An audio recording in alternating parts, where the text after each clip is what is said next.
নমস্কার, আমি আশা। কেমন আছেন সবাই? আশা করি সকলে বেশ ভালো আছেন এবং সুস্থ আছেন। আমরাও বেশ ভালো আছি। আমার আরও একটা ব্লগে আপনাদের জানাই অনেক অনেক স্বাগত। আজ হচ্ছে রবিবার আর এখন বাজে ওই 7:30টার মতো। আর এখন থেকে আমি আমার ব্লগটি স্টার্ট করলাম। আশা করছি আপনাদের বেশ ভালোই লাগবে।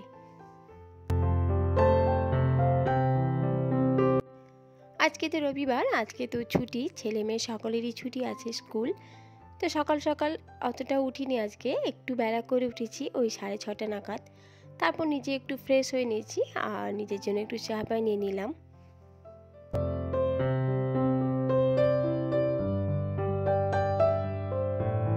ছেলের টিউশন আছে, তাই ছেলে উঠে পড়েছে, তাই ছেলের জন্য খাবারটা রেডি করে দিলাম। ও তো চা খায় না, এখন এই খাবারগুলোই একটু খায়।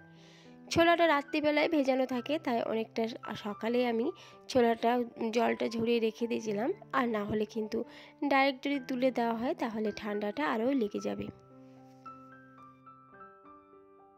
মেয়ে উঠে পড়েছে আর মেয়েকে একটু খাইয়ে দিয়েছিলাম। তারপর তো মেয়েকে নিয়ে একটু পড়তে বসিয়েছি। আর ছেলে তো টিউশনের স্যার এসছে, তাই স্যারের কাছে ও পড়া করছে। আর মেয়ের পড়া হয়ে গেছে, কিছুক্ষণ পড়ালাম ওকে, তারপর কয়েকটা কাজ ওকে দিয়ে দিয়েছি। আর আজকে রবিবার তো ওকে তো একদম কন্টিনিউ বসানো হচ্ছে না, তার কারণ হচ্ছে রবিবার অনেক কাজ থাকে। আর সেই জন্য ওকে একটু মতো পড়িয়ে ওর যে হোমওয়ার্কগুলো ছিল সেগুলো একটু দেখিয়ে দিয়েছি। আর তারপর এই যে কাজগুলো আমি করতে চলে এসেছি।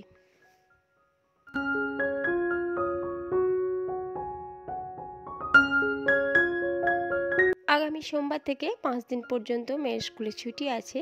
ওদের ক্রিসমাস ডেতে একটু ছুটি থাকে, আর তার জন্য এই সপ্তাহটা একটু ছাপটাও কম আছে। ওর পড়াশোনাটা যেমন চালিয়ে যেতে হবে, কিন্তু স্কুলের জন্য অতটাও ভরে উঠতে হবে না। আর তোমাদের সাথে কথা বলতে বলতে দেখো আমি কিন্তু অলরেডি অনেকটাই কাজ করে ফেলেছি।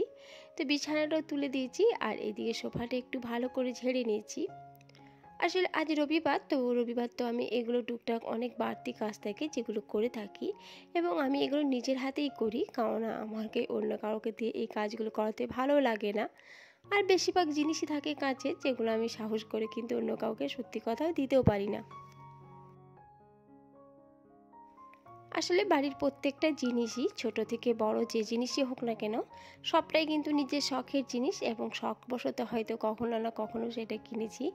যখন যেটা ভালো লেগেছে তখন সেটা কিনেছি, আর সেটার প্রতি এতটাই যত্ন নিয়ে পরিষ্কার করি যে ওই জন্য অন্য কারো হাতে ছাড়তে আমাকে সাহসও পায় না।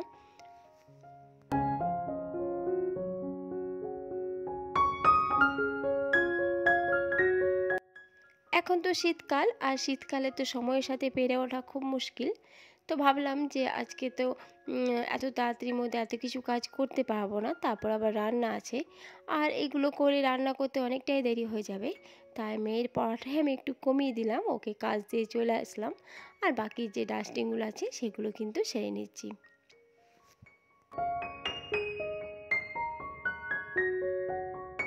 শীতকাল বলে দিনের বেলাটা যতই ছোট হোক না কেন, ছুটির দিন কিন্তু এই মোছামুছির কাজগুলো থেকে কোনো রেহাই নেই।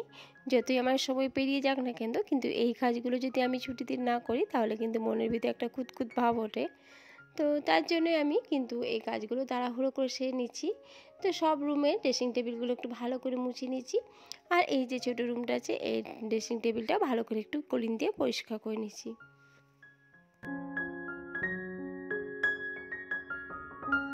খুব যে আহামরি ধুলো বসে থাকে এমনটাও নয়, কিন্তু ওই যে সাপ্তাহিক একটা যে পরিষ্কার করা দরকার সেটা তো করতেই হবে। সারা সপ্তাহ তো আর করা হয় না, তাই এই একটা দিন আমাকে একটু পরিষ্কার করতে হয়। আর যদি বা কখনো রবিবার বাইরে যাই বা অন্য কারণ থাকলো, বা হয়তো পারলাম না, শরীর অসুস্থ হয়ে পড়লো, আমি কিন্তু পরের দিন বা আগের দিন ঠিক কাজটা কিন্তু সেরে নিই। আর এখন এসেছি ছাদে।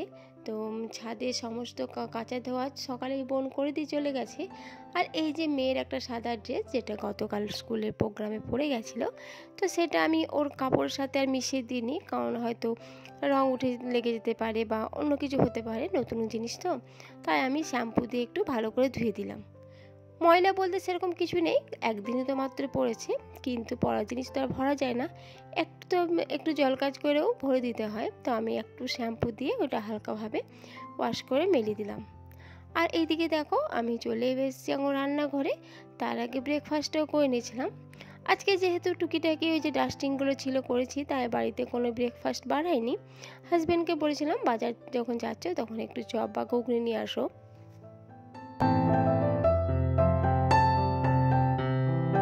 ও সেটাই করেছিল, তো সকলেই খেয়ে নিয়েছে। আমি ঘুগনি খাইনি, আমি আর মেয়ে দুজনের জন্য দুটো চপ রেখেছিলাম, তো সেইটাই খেয়ে নিলাম। আর এই যে আজকে বাজার থেকে নিয়ে এসেছি একটু পমফ্রেট মাছ আমরা খেতে ভালোবাসি, কিন্তু সবসময় কিন্তু বাজারে এটা অ্যাভেলেবেল থাকে না। তো সেগুলো ভালো করে ধুয়ে নিলাম। আর আমি বললাম যে আজকে একটু পমফ্রেট ফ্রাই করব, তো হাজব্যান্ড বললো না, একটু সর্ষে জিরে বাটা দিয়ে পাতলা করে ঝোল করতে, আর তার জন্য আমি সর্ষে জিরে বাটাটা বেটে নিলাম। আর এদিকে পমফ্রেটের গাগুলো একটু ছুরি দিয়ে কেটে কেটে দিয়েছি, তাহলে মশলাটা বেশ ভালো ভিতরে যাবে এবং খেতেও বেশ ভালো লাগবে। আর অল্প পরিমাণে মাছ আমি কালকের জন্য স্টোর করে নিচ্ছি, কারণ অনেকটাই ছিল মাছটা। আমাদের বাড়িতে তো অত মেম্বার নেই যতগুলো মাছ খাবে, তাই যতগুলো আছে তাদের মতো নিয়ে নির্দিষ্ট পরিমাণে রেখে দিলাম। আর আজকে মাছে একটু টমেটো দেবো, তাই টমেটোগুলো একটু কেটে নিচ্ছি। আজকে টমেটোগুলো না বেশ পাকা পাকা ছিল এবং বেশ সুন্দরও ছিল খেতে। আর সাথে একটু ধনেপাতা তো দিতেই হবে, এখন শীতকাল, ধনেপাতার সিজন, আর ধনেপাতা না দিলে তো কোনো তরকারি ভালো লাগে না। আমার আজকের ভিডিওটি আপনাদের কেমন লেগেছে অবশ্যই কমেন্টের মাধ্যমে জানাবেন। যদি ভালো লেগে থাকে প্লিজ একটা লাইক দিয়ে আমার পাশে থাকবেন। আর চ্যানেলে যদি কেউ নতুন হয়ে থাকেন প্লিজ চ্যানেলটি সাবস্ক্রাইব করার অনুরোধ রইল। আর পুরনো যে বন্ধুরা আছো তাদেরকে তো অসংখ্য ধন্যবাদ।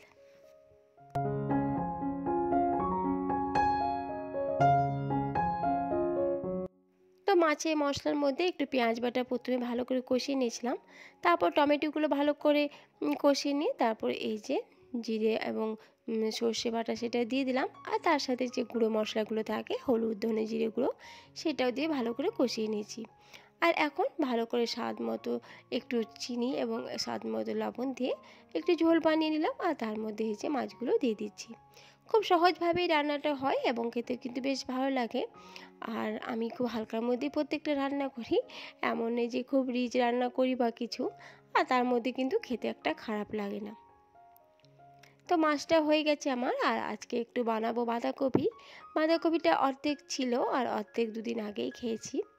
তো বাঁধাকপিটা প্রথমে আজকে আমি একটু সেদ্ধ করে নিয়েছিলাম, আর এই যে টমেটো পেঁয়াজ দিয়ে ভালো করে একটা গ্রেভি তৈরি করেছি। আর এখন বাঁধাকপিটা সেদ্ধ হয়ে গেছে, তো সেটাই ভালো করে কষিয়ে নিচ্ছি।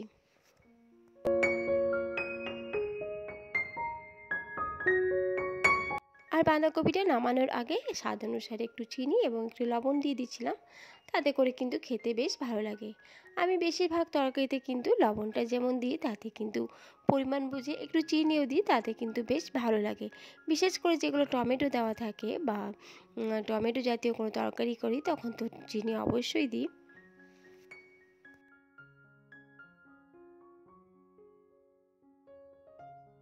তরকারির মধ্যে চিনি দিলে কিন্তু স্বাদের ব্যালেন্সটা বেশ বজায় থাকে এবং খেতে কিন্তু বেশ ভালো লাগে। আর এইদিকে দেখো আমার রান্না কমপ্লিট হয়ে গেছে, গ্যাসটাও মুছে নিয়েছি, আর এই যে স্নানটাও সেরে নিয়েছি। আমার ছেলে অবশ্য আগেই খেয়ে নিয়েছে, ওকে কিন্তু আমি স্নানের আগে খেতে দিয়ে দিয়েছিলাম, কারণ ও 2টো থেকে স্যার আসবে পড়াতে, তাই ওকে আগে রেডি করে দিয়েছি। আর এই যে আমি স্নানটা সেরে নিয়েছি, এখন আমরা এক এক করে খেয়ে নেব। তো ভাত খাওয়া অনেকক্ষণই হয়ে গেছে, আর এখন একটু এসছি ছাদের মধ্যে একটু চুলটা শুকাতে, কারণ নিচে রোদ আছে, কিন্তু ছাদে আসলাম, দেখলাম যে কাপড়গুলো একটু উল্টে নেওয়া হবে, কারণ সেই সকালেতে মেলা হয়েছে তারপর আর উল্টানো হয়নি। আর এখান থেকে আমিও আপনাদের থেকে বিদায় নিলাম। আশা করছি আপনাদের আজকে ভিডিওটি বেশ ভালো লেগেছে। তো দেখা হবে নতুন একটা ব্লগে। ভালো থাকবেন, সুস্থ থাকবেন, ধন্যবাদ।